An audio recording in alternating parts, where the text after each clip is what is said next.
In aan ku iloobo aad bay u adag tahay, balse inaad i ilowdo adiga ayay kuu taalaa. Iska ilow message-ka, balse qofka soo diray ha iloobin weligaa. Macaan badan, qaado indhahayga, balse ii oggolow marka hore in aan ku arko. Xabiibtii, haddii aad tahay qofka labaad ee aan jeclahay, haddaba waa kee qofka koowaad ee aan ka jeclahay? Jawaabtu maxay tahay? Ma jirto, mar waliba adiga ayaa ii ah qofka koowaad ee aan jeclahay.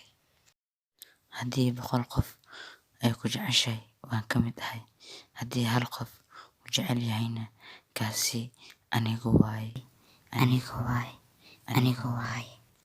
Waxaad tahay tuug weyn, waayo wadnahayga aad xaday.